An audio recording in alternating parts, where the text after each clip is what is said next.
नवी मुंबई के फावड़े MIDC में लगी आग। कलर कंपनी के गोदाम में आग लग गई। फायर ब्रिगेड की टीम आग बुझाने में इस वक्त जुटी हुई है। आग लगने की वजह अभी तक वाजे नहीं हो पाई है।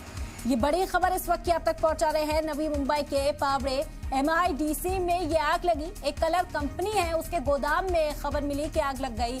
जैसे इत्तला फायर ब्रिगेड को मिली, फायर ब्रिगेड की गाड़ियां मौके पर पहुंची और इस वक्त आग बुझाने का काम किया जा रहा है। आग किस वजह से लगी वो अब तक साफ नहीं हो पाया है, जांच का मौजू है।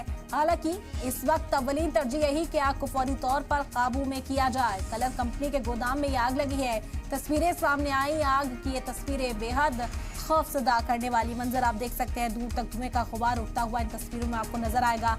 कितनी शदीद है, इस तस्वीर के जरिए इस बात का अंदाजा लगाया जा सकता है। जैसे ही इत्तला फायर ब्रिगेड के महकमे को मिली, फौरी तौर पर फायर फाइटर्स मौके पर पहुंचे और आग बुझाने में जुटे हुए हैं। नवी मुंबई के फावड़े MIDC में ये आग लगी है।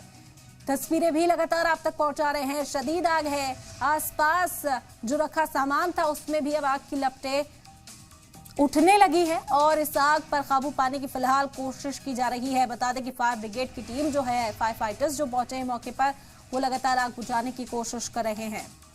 और इस खबर पर मजीद जानकारी हासिल करते हैं। अमजद खान हमारे नुमाइंदा जुड़ गए हैं इस वक्त हमारे साथ। अमजद, क्या जानकारी मिल पा रही है, क्या वजह अब तक सामने आई, इस वक्त क्या सूरत हाल? मैं साफ तौर पे बता दूं, मुंबई से सटा न्यू बॉम्बे जो इलाका है, जहां पर अगर MIDC की बात करें, तमाम फैक्ट्रीज होती है वहां पर कलर बनाने वाली जो फैक्ट्री थी उसके अंदर भीषण आग लगी है। भीषण आग लगने के कारण अभी तक पता नहीं चल पाया है। लेकिन फायर ब्रिगेड की गाड़ी की बात करें तो फायर ब्रिगेड की 10 से ज्यादा गाड़ी जो है मौके पर पहुंची हुई है और आग बुझाने की लगातार जो है वो कोशिश जारी है। 20 से ज्यादा जो पानी की गाड़ियां हैं जो वो यहाँ से वापस जा चुकी है और लगातार जो आग बुझाने का काम है वो लगातार जारी है। बिल्कुल अमजद, क्या खबर मिल पाई, क्या कोई फंसा भी है, किसी शख्स को रेस्क्यू किया जा रहा है, किस तरह की सूरत हाल है? हाँ देखिए, साफ तौर पे मैं बता दूं आपको कि अभी तक रेस्क्यू का तो नहीं पता चला, क्योंकि वहाँ के जो आसपास के लोग हैं जिन लोगों से बात की है तो अभी तक कोई फंसे होने की तो जानकारी नहीं है। लेकिन फायर ब्रिगेड की जो अधिकारी है लगातार जो है आग बुझाने की कोशिश कर रहे हैं और ये जो है तो कलर लगाने की जो फैक्ट्री थी उसके अंदर आग लगी है। अभी तक आग का कारण तो नहीं पता चला है, लेकिन फायर ब्रिगेड काफी मुशक्कत कर रही है आग बुझाने के लिए, क्योंकि काफी ज्यादा भीषण आग है। जिसके आसपास तमाम जो है वो फैक्ट्री है, MIDC का ये इलाका है, तमाम जो फैक्ट्रीज है आसपास भी, तो ये आग जो है दूसरी जगह ना फैले, जिसकी लगातार जो है वो कोशिश जारी है। बिल्कुल अमजद, चैलेंजेस का सामना भी होगा क्योंकि आग बेहद शदीद है। जो तस्वीरें हमने देखी, लपटें दूर तक उठती हुई नजर आ रही हैं। किस तरह की जो सूरत हाल है, क्या जानकारी और वहां से मिल पा रही है, कैसे चैलेंजेस फायर फाइटर्स के सामने हैं? हाँ देखिए, अगर चैलेंजेस की बात करें तो फायर ब्रिगेड के जो अधिकारी है उनको काफी ज्यादा चैलेंजेस करना पड़ रहा है, क्योंकि जो तमाम पानी की जो गाड़ियां हैं तमाम जो है स्पॉट पे जो है वो पहुंच रही है। 20 से 25 से ज्यादा जो गाड़ियां हैं वो यहाँ पर पहुंच चुकी है और लगातार जो आसपास का जो इलाका है उसे कॉर्डन ऑफ कर दिया गया है। धुआं जो है काफी ज्यादा धुआं जो है वो उठता हुआ नजर आ रहा है और धुएं का जो गुबार है वो लगातार फैल रहा है। और फायर ब्रिगेड की अगर चैलेंजेस की बात करें तो फायर ब्रिगेड की जो अधिकारी है लगातार जो आग बुझाने का स्टेटस स्कोप है, पहले लेवल के अंदर उन्होंने पार कर लिया है, अब दूसरा लेवल और तीसरा लेवल जो है उसको पार करना है और आसपास के जो बाउंड्रीज है वहाँ पर जो आग ना फैले उसको कहीं ना कहीं कॉर्डन ऑफ किया गया है और वहाँ पर फायर ब्रिगेड की जो दमकल की गाड़ी है और वहाँ पर लगातार जो है पानी मारने का काम जो है अब वो कर रही है। बिल्कुल अमजद, क्या ऑफिशियल स्टेटमेंट अब तक कोई सामने आया है? मौके पर कौन पहुंचा? इंतजामिया की ओर से कोई अफसर के मौके का जायजा लेने अब तक पहुंचा है?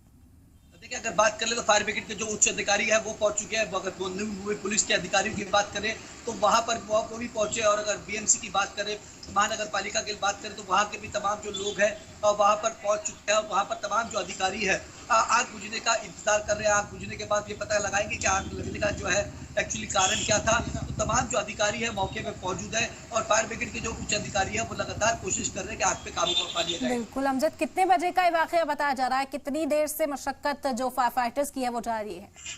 ये तकरीबन 5:30-6 बजे के तकरीबन ये जो आग है वो लगी है। उसके बाद फायर ब्रिगेड अधिकारी को पता चलता है, फायर ब्रिगेड की जो टीम है वो लगातार पहुंचती है उस जगह पर और लगातार कोशिश करती है कि जो आग है, आग की जो लपटें है उसे कहीं ना कहीं रोका जाए और आसपास का जो इलाका है और वहाँ पर कहीं ना कहीं जो आग ना लगे, इसकी लगातार जो कोशिश अभी भी जो है वो जारी है। बिल्कुल अमजद, वजह क्या रही वो तो तफसीली जांच में सामने आएगा, लेकिन क्या आसपास कोई लोग मौजूद थे जिन्होंने इस आग लगते हुए इसे देखा हो? क्या वजह रही? आग की शुरुआत कहां से हुई? क्या कोई खबर सामने आई है अब तक? देखिए, मैं कुछ कश्मीरी लोगों से बात की तो उनका साफ तौर पे कहना था कि कलर बनाने वाली जो फैक्ट्री है उसके अंदर कहीं ना कहीं जो आग है, क्योंकि केमिकल जो होता है कलर बनाने के अंदर जो केमिकल लगते हैं, केमिकल यूज होते हैं, वो काफी ज्यादा भयानक होते हैं। तो अगर छोटी सी भी चिंगारी पड़ती है उसके ऊपर, वो केमिकल के ऊपर, तो वो आग जो है भीषण आग का जो है रूप लेती है। तो तमाम जो शुरुआती जानकारी के अंदर ये पता चल रहा है कि अंदर जो केमिकल्स थे वो भी काफी ज्यादा थे, क्योंकि कलर बनाने की ये फैक्ट्री बताई जा रही है। तो उसके अंदर आग लगने का जो वजह है, जिसकी वजह से जो आग है काफी ज्यादा भीषण हो गई। बिल्कुल अमजद, क्या आसपास के इलाके की अगर बात की जाए, किस तरह का इलाका है, क्या मशक्कत का सामना फायर फाइटर्स को यहाँ तक पहुंचने में करना पड़ा? आसपास भी क्या इसी तरह की फैक्ट्रीज हैं? देखिए मैं साफ तौर पे बता दूं, ये न्यू बॉम्बे का MIDC का इलाका है। सेक्टर 27 जो है वो तमाम इंडस्ट्रियल एरिया आते हैं MIDC के अंदर, और तमाम जो इलाके हैं, वो इलाके की बात करें तो काफ़ी ज़्यादा रोड चौड़े होते हैं, क्योंकि इंडस्ट्रियल एरिया होने के कारण तमाम चीज़ की जो फैसिलिटीज़ है वो दी जाती है। और यहाँ पर अगर बात करें साफ तौर पर जो फायर ब्रिगेड के अधिकारी है, उनका सबसे पहले प्रायोरिटी ये है कि आग बुझा ली जाए, क्योंकि अंदर कोई फंसा है नहीं फंसा है, रेस्क्यू करना है नहीं करना है, ये तो आने वाला वक्त ही बताएगा। लेकिन एम्बुलेंस जो है वो मौके पे खड़ी हुई है, यहाँ पर डॉक्टर्स की जो टीम है वो भी मौके पे पहुंच चुकी है, और लगातार जो आग बुझाने की जो वजूहत है वो लगातार करी जा रही है, और आग बुझाने की कोशिश के बाद ही आग का असली कारण क्या है जो लगने का वो पता लगेगा। बिल्कुल अमजद, आसपास के लोगों को कैसे अलर्ट किया जा रहा है? क्योंकि आपने बताया इंडस्ट्रियल एरिया है, देखते हैं अमूमन ऐसा होता है कि एक जगह आग लगती है तो वो फैलती चली जाती है। किस तरह के प्रिकॉशंस लिए जा रहे हैं? देखिए, प्रिकॉशंस की बात करें तो जो धुआं है वो काफी ज्यादा उठ रहा है, धुएं का जो गुबार है वो ज्यादा उठ रहा है, क्योंकि धुआं उठने की वजह से लोगों की जो आंख है वो जलने लगती है, और सांस लेने में थोड़ी तकलीफ भी होती है। तो लगातार ये फायर ब्रिगेड के अधिकारी और पुलिस के अधिकारी भी लगातार हम देख रहे हैं कि जो पानी के अपने चेहरे पे पानी मार रहे हैं, और अपने पूरे सर पे जो है वो पानी डाल रहे हैं, और लगातार जो पानी है वो चेहरे पे मारते हुए नजर आ रहे हैं। फैक्ट्री के मालिक के बारे में कोई जानकारी अब तक मिल पाई है अमजद? क्या स्टेटस है? देखिए, अगर बात कर ले स्टेटस की बात कर ले तो तमाम जो कलर फैक्ट्रीज के जो ऑनर्स है वो भी यहाँ पर पहुँच चुके हैं। तमाम जो उनके जो सर्वेंट जो थे वो भी यहाँ पर बाहर मौजूद है। लगातार जो है वो आग बुझाने की जो है वो कोशिश करी जा रही है। बिल्कुल, और लगातार हम देख रहे हैं कड़ी मशक्कत भी फायर फाइटर्स करते हुए नजर आ रहे हैं। बहरहाल बहुत शुक्रिया अमजद, तमाम जानकारी हम